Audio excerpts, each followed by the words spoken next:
Sinibingelele sinamukele kuhlelo namuhla olukhethekile lapho sibheka khona iqhaza labanjwa yilo wabengumengameli wenyunyane yothisha NATU.1KZNTV Thompson odlule emhlabeni ngonyaka masingana ka2021 ngenxa yokuvethe. Ihholo lenyunyane elisemadadeni eNyokasele enhlane likaMthaniya seliqanjwe ngayo Thompson. Kanti intatheli yethu yeziko lesindaba usamkelisiwe Ngqulunga uhambele eNyokasele nalapho beqhubeka khona inkonzo yesikhumbuzo sika Thompson ebehlelwe iNATU nabesihanjelwe nangungqongqoshe wezemfundo kwezolonke uNGMotseha.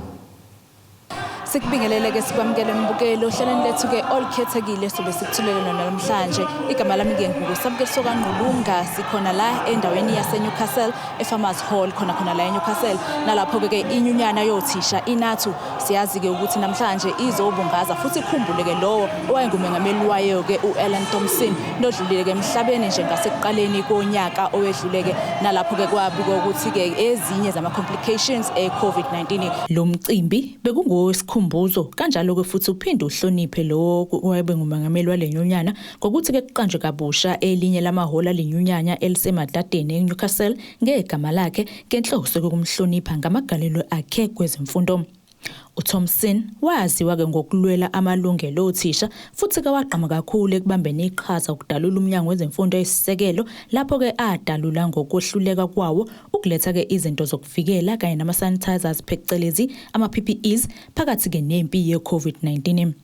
Waqokelwa kwesobumengameli ngoSeptember 5, 2018 engqongqotheleni yokubungaza iminyaka elikhulu yasungulwa lenyunyana eyayisempangeni ethatha ke kuSipho Sethu Ngcobo owayengumengameli wayo lenyunyana njengamanje oseyilungu leParliament le-IFP owathatha umhlala phansi ngemuva kokuphatha ke isikhathi eside kunabo bonke ngokuba ke aphathe iminyaka engu-18. Njengamanje ke sixoxana nobambile ke njengomengameli wayo inyunyana iNATU ubaba ke uSibusiso Malinga esobe sikhuluma manje naye ukuzwa ngabanzi ukuthi yena kuba uThompson umaze nini nanamagalelo akhe nje nanokuthi ke njengoba since ebambile uba uThompson ehambile nje emhlabeni ngabe ke yena ikuphi akubonile nanokuthi ke ukuphi akazokusebenzisa akade kusetshenziswa uThompson ngaphambeleni.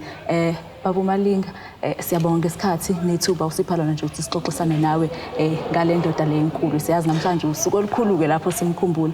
Mhlambe nje ukusibeka esithombeni ubaba uThompson umaze nini kanjani ukuze kufike la namhlanje? Ngiyabonga kakhulu Sami. Ubaba uThompson sazane naye esikhathini angazi ngathi eminyakeni engakanani kodwa eminyakeni eminingi edlule la sobabili besingekho ebuholini beNATU ophezulu. Mina bengade ngohlalo we-Great Town branch ngaphansi kweMaritzburg region ngaleso sikhathi. Yena ubekade uhlalo woBombo branch ngaphansi kwe-North Coast region. Behlangana uma kunama council meetings eNATU kusekhona obabu Eliambiyelo waye executive director weNATU, kukhona ubaba uSL Ngcobo ekade nikhuluma naye president ngaleso sikhathi. Kuthe ngokuhamba kwesikhathi ngamagalelo akhe abonakala wayesengenela ukhetho lokuba uvice president. Uthe mayengenela ukuba uvice president ila sabona khona ke amagalelo akhe ngokuphelele ngoba uma uhlalo webranch ukusebenza kwakho is limited to ibranch ngaphandle kokuthi ihead office besikuthuma kwamanye ama engagements. Ube negalelo elikhulu ke libonakele la kwenzeke khona wagcina deputy president kababa uSL Ngcobo. Ilapho ke futhi la isebenze khona kakhulu ngoba ubaba uNgcobo unekhono lokuthi akwazi uku-identify ama leaders asebenze nawo kusho ukuthi awanarishe abe yilento ekufuneka ukuthi nathi kube yiyona.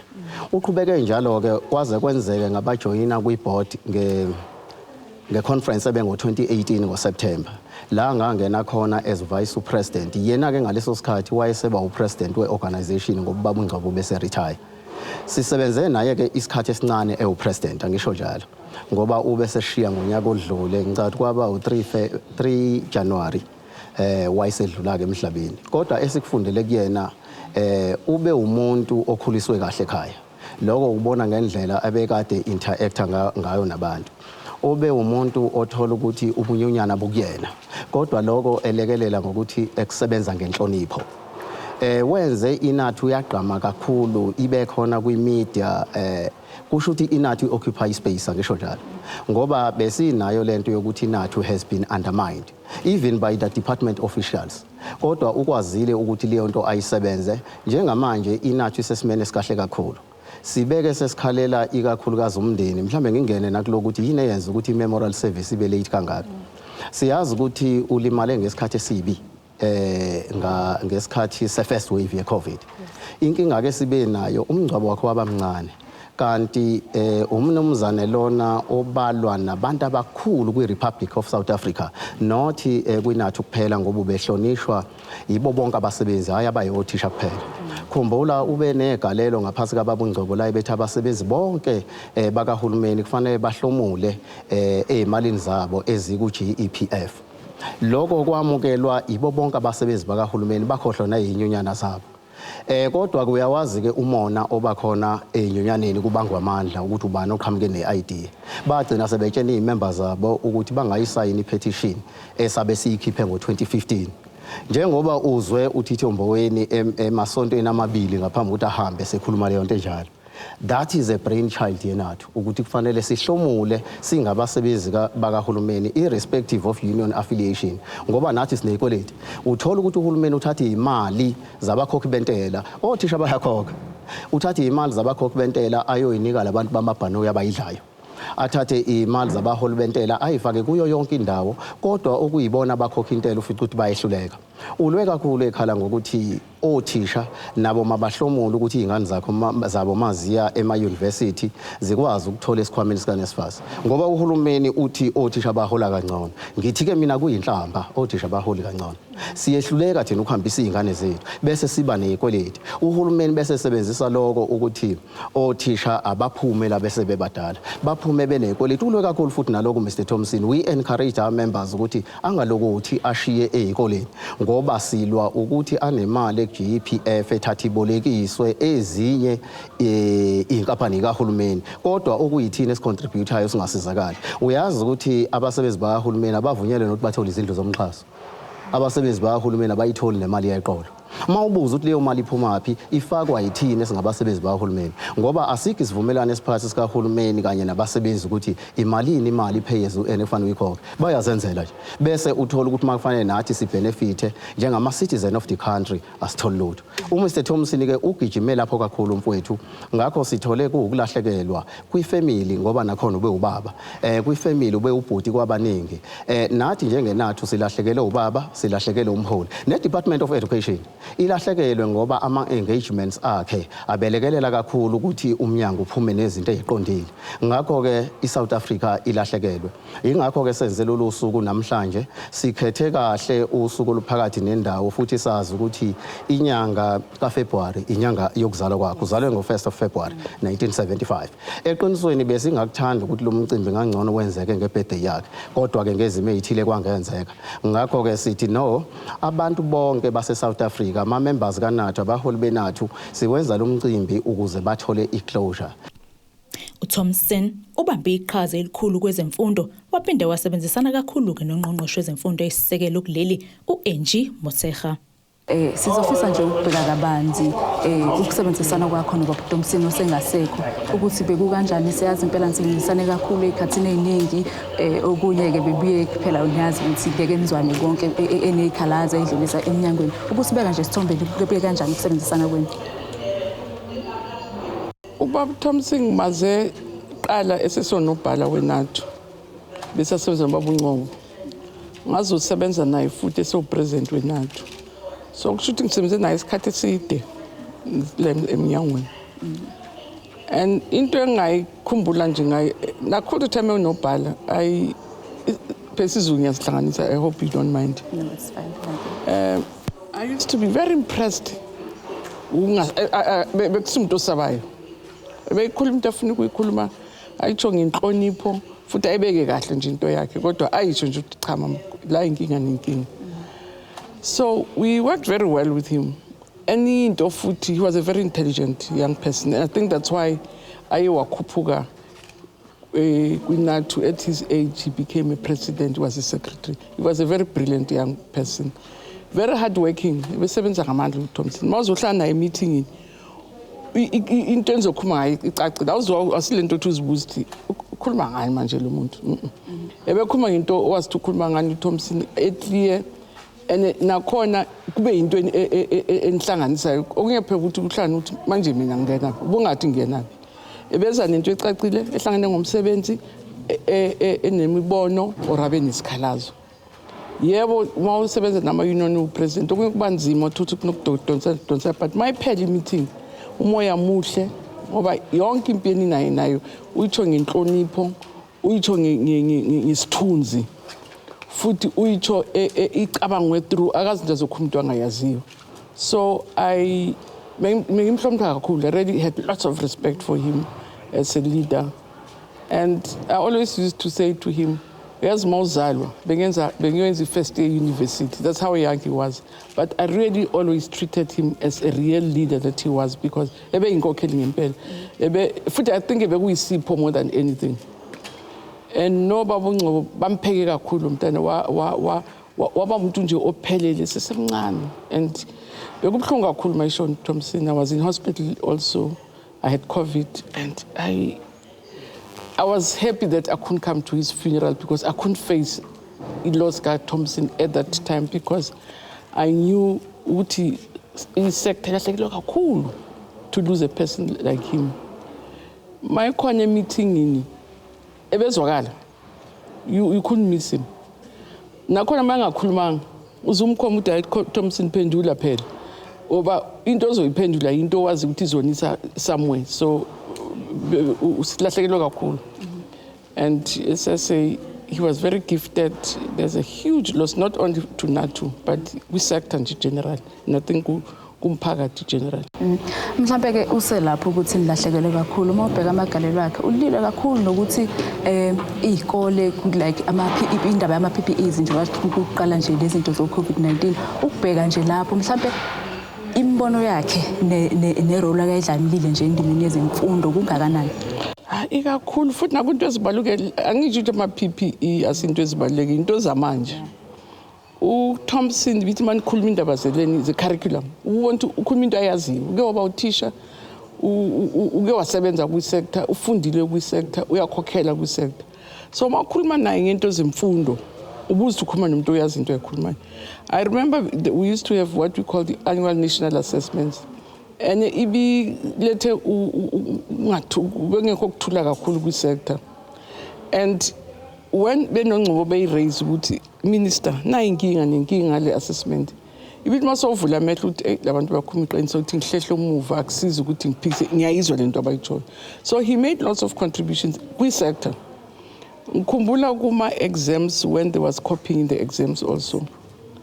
He was one of the few not accosting ukuthi abantwana ngoba kope abantwana esingasi bangaki babhale bonke.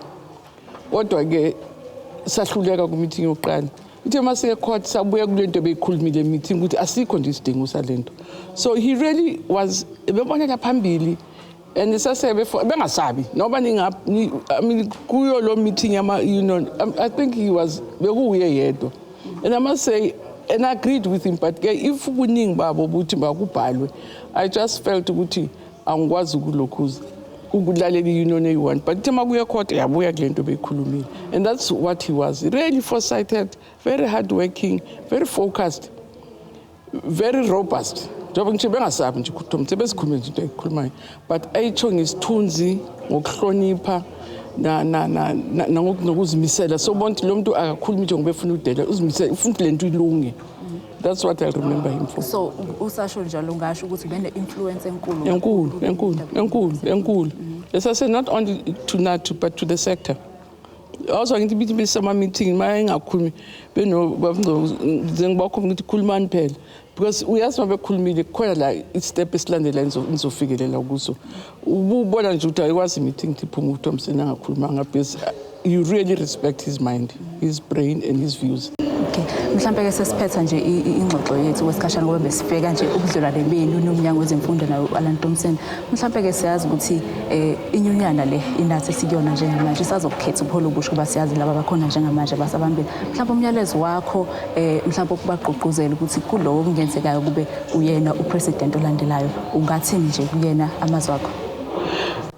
I did say to Baba Ngcobo ngithi if you call into fund in NATU is Gabi Sengayo. They run one of the most professional organization, professional ngempela iNATU. Inesithunzi banokuzimisela and basebenza kahle yabo nje yonke into nje yabo bayihambisa ngesithunzi.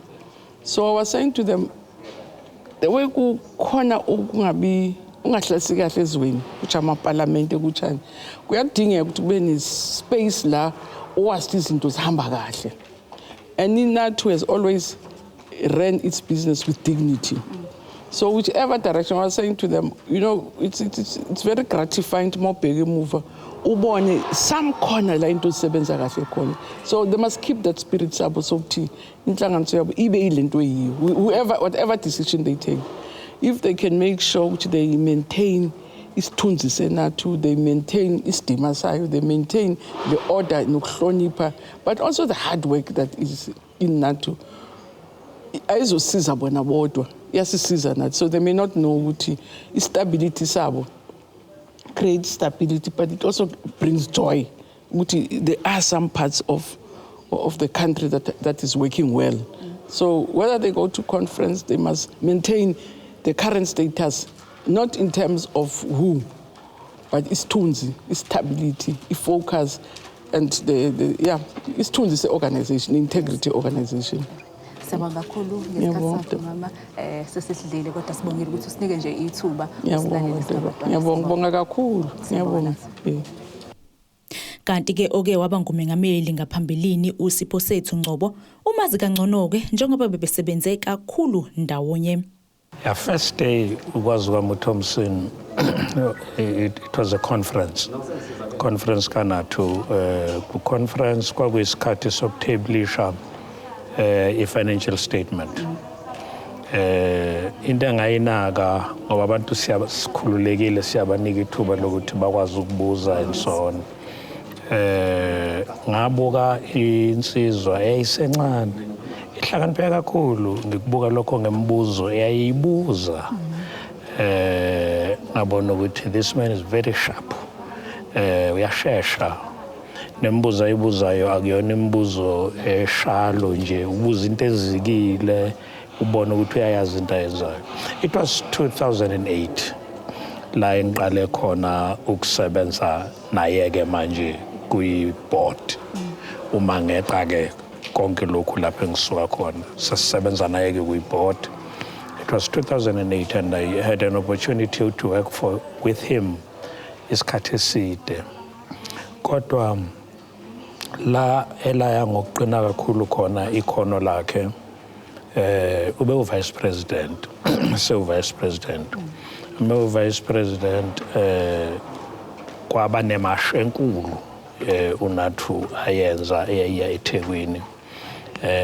Ngamnikeza i-responsibility ngathi Mr. Thompson uzothatha le mash uzoyilida nami and wakwenza lokho very successfully. Wayeyilo muntu ngesilungu abathi activist.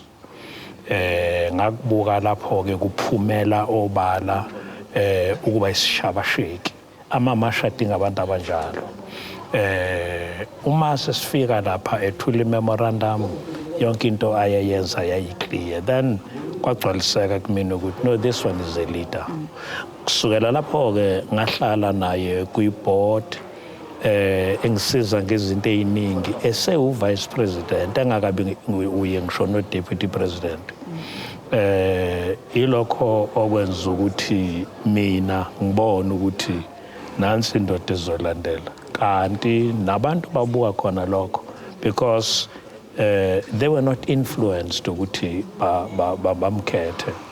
Kodwa ngikhumbula kahle ukuthi kwathi uma kuyokhethwa iboard bavele baqondana naye kwavele kwadaleka i-disorder olomhla ekhethwa bengasathuliseki behluleka bonke ukubathulisa ababezokhethisa u-IEC. Mina ngasukuma ngabathulisa bathula.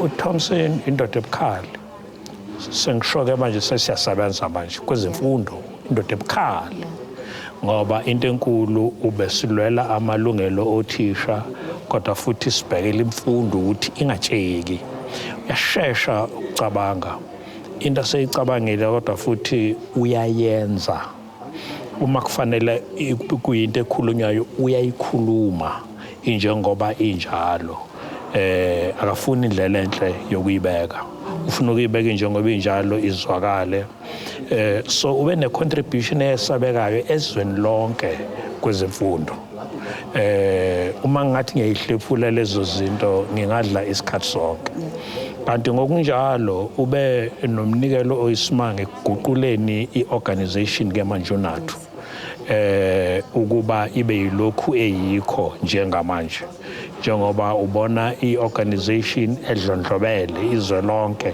besihamba nayo ama-provinces ehlukene into enye ebengelekelela ngayo kakhulu umuntu obekhulumile imizonke uma sifika elokhuzaneni ko-Free State ube fluent ngendlela esimanga ekukhulumeni isisuthu and then babona abantu ukuthi akuyona into yakwaZulu Natal ngoba kwaqala abantu benalowo mqondo uma sihamba siye eLimpopo yazi ukuthi iLimpopo ixube so many languages bekuya ngokuthi sikuphi ne-area kukhulunywani lapho uzofika khulume lolo limi lolo so kuthe uma sekushaya isikhathi sakhe sokuthi aphathe emva kokuba kade nqaba uThompson imncenga phatha enqaba no ngisakufuna ukhona press kuthe uma eseqala ephatha ngamshiya ngithi ngiyoyiphumulela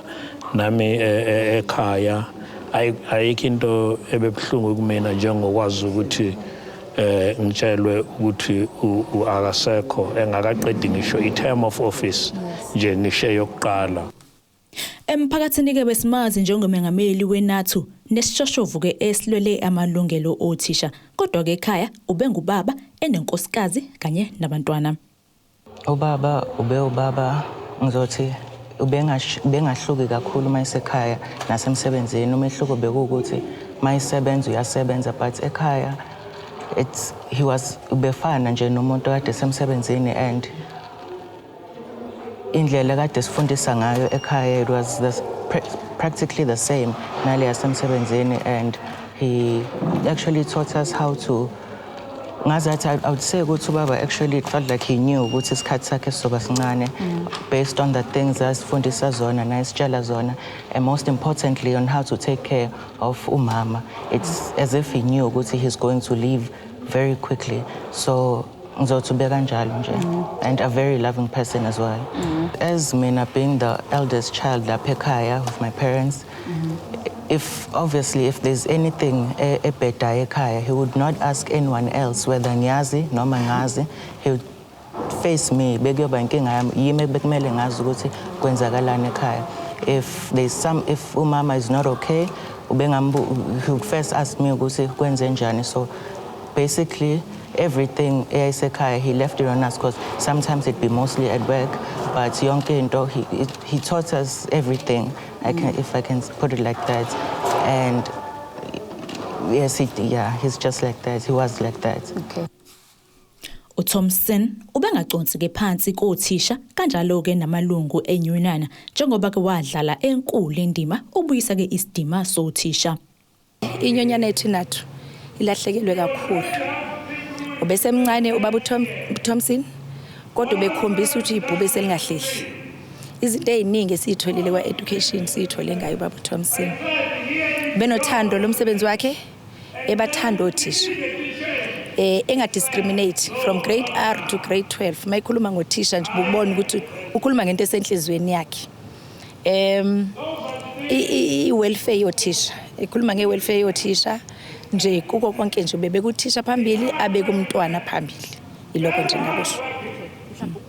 Njengamanje sikhuluma ngokuthi ngo-April 1 ugrade R othisha bakhona bazobe sebeyiswa kwi-mainstream and konke lokho kwakuyizinto ezenziwe uyena uPresident uThompson.